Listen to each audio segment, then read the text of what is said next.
এখন এই ব্যস্ততার জীবনে কম বেশি আমরা সবাই বাইরে বেরোই, আর বাইরে বেরোনোর জন্য আমাদের মাথা খুব নোংরা হয়। কিন্তু সময়ের অভাবে মাথার মধ্যে অনেক সময় হেয়ার মাস্ক বা হেয়ার প্যাক লাগানো সম্ভব হয় না। কিন্তু কিছু করি বা নাই বা করি, আমাদের মাথা কিন্তু শ্যাম্পু করতেই হয়। সেটা কেউ একদিন ছাড়া, কেউ দুদিন ছাড়া।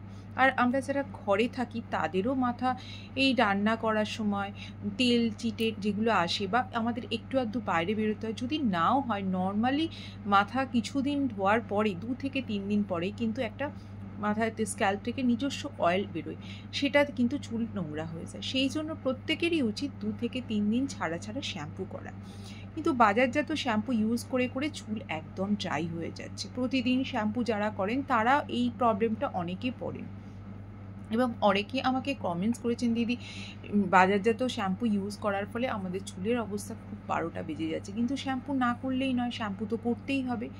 এই সব কথা মাথায় রেখে আজকে এমনভাবে একটা শ্যাম্পু বানিয়ে দেখাবো যেটা চুলের কোনো ক্ষতি তো করবেই না, বরং চুলের অনেক উপকার করবে। এই শ্যাম্পু একবার মাখলেই দেখবেন চুলের কতটা পরিবর্তন হয়েছে। আর একটা কথা বলে দিই বন্ধুরা, যে জিনিস খাওয়ার জন্য আমাদের বডি ইনটেক করে, সেই সব জিনিস যদি আমরা চুলে মাখি তাহলে আমাদের চুলও ভালো থাকবে। এবং শুধু যে জিনিস চুলের জন্য ভালো সেই জিনিস স্কিনের জন্য ভীষণ ভালো। তো আজকের একটা শ্যাম্পু বানানোর পদ্ধতি দেখাবো। সবার প্রথম দেখুন, আমি এখানে কাঁচা দুধ নিয়ে নিয়েছি। কাঁচা দুধের মধ্যে থাকে প্রচুর পরিমাণে ল্যাকটিক অ্যাসিড। আপনারা জানেন দুধ কিন্তু খুব ভালো একটা ক্লিনজার। আমরা কিন্তু ক্লিনজার হিসাবে মুখ পরিষ্কার করতে বা বডি পরিষ্কার করতে আমরা দুধকে ইউজ করি। আজকে সেই দুধই আমি আজকে মাথা ওয়াশ করতে কাজে লাগাবো। তো এখানে পরিমাণটা কম বেশি করতেই পারেন। সেই জন্য আজকের যে ক্লিনজার হিসাবে দুধ তো থাকবেই, আর দুধের সাথে আমি আর কিছু কিছু জিনিস মেশাবো যেটা আমাদের খুব ভালো শ্যাম্পু করতে সাহায্য করবে, যেটা চুলকে সিল্কি সফট ও সুন্দর রাখতেও সাহায্য করবে।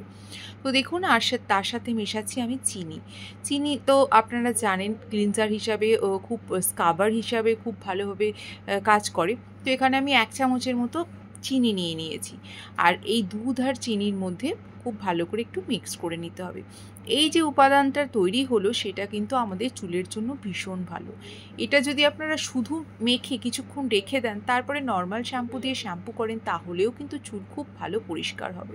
কিন্তু এখন তো আমাদের হাতে সময় নেই, সেই জন্য আমরা যেটা করতে পারি, এর মধ্যে যে কোনো শ্যাম্পু আপনারা যে যা শ্যাম্পু ইউজ করেন সেই শ্যাম্পুই এখানে মিশিয়ে নিতে পারেন। মিশিয়ে নিলেই তৈরি হয়ে যাবে খুব ভালো একটা শ্যাম্পু। যে শ্যাম্পুটা আপনারা মাথা পরিষ্কার করতে তো সাহায্য করবেই, তার সাথে সাথে চুলকে সিল্কি সব সুন্দর রাখতেও সাহায্য করবে এবং কোনো রকম ক্ষতি করবে না। কারণ শ্যাম্পু প্রতিদিন যাদের করতে হয় তাদের তো চুল ড্রাই হয়ে যাওয়ার একটা সম্ভাবনা থাকে। সেই কথা মাথায় রেখে এইভাবে যদি শ্যাম্পু বানান তাহলে কোনো সমস্যা হবে না। আর একটা কথা বলি বন্ধুরা, যেহেতু এখানে কাঁচা দুধের সাথে চিনি মিশিয়েছি, সেহেতু অনেকে ভাববেন যে একসাথে একটু বেশি পরিমাণ তৈরি করে নিলাম, করে নিয়ে আর এটাকে ইউজ করবেন। আমার মতে বলে এটা না করাই ভালো, কারণ যখনই ইউজ করবেন এটা ফ্রেশভাবে বানাবেন আর ফ্রেশভাবে ইউজ করবেন, তাতে কিন্তু আপনারা উপকারটা বেশি ভালো পাবেন। কারণ কাঁচা দুধের সাথে যখন মিশছে, সেই কাঁচা দুধের মানে জিনিস যেহেতু, ওটা নষ্ট হয়ে যাওয়ার একটা সম্ভাবনা থাকে। আর এটা বানাতে কোনো তাকঝাক করতে হবে না। বাড়িতে প্রত্যেকের বাড়িতে দুধ থাকে, তার সাথে একটু চিনি মিশিয়ে একটু শ্যাম্পু মিশিয়ে শ্যাম্পু করে নিলেই হয়। এই রেমেডি সবাই করতে পারে, ছেলে মেয়ে ছোট বড়, কারণ দেখতেই পাচ্ছেন এটার মধ্যে এমন কিছু উপাদান নেই যেটা চুলের কোনো ক্ষতি করতে পারবে, বরং চুলের উপকার হবে। একবার ইউজ করলেই দেখতে পাবেন চুলের কত পরিবর্তন হয়েছে। চুল সিল্কি সব সুন্দর তো হয়েছেই, আর এটা খুব ভালো রেজাল্ট পেতে সপ্তাহে যতবার শ্যাম্পু করবেন এইভাবেই শ্যাম্পু করে যাবেন। একবার ইউজে তো বুঝতে তো পারবেন, আর যদি কন্টিনিউ করেন কিছুদিনের মধ্যে চুলের সমস্ত সমস্যার সমাধান হবে। তাহলে বন্ধুরা এখানেই শেষ করছি। কেমন হয়েছে অবশ্যই জানাবেন। সবাই খুব ভালো থাকুন, সুস্থ থাকুন। দেখা হচ্ছে পরবর্তী ভিডিও। ততক্ষণ সবাইকে শুভরাত্রি, টাটা, বাই বাই।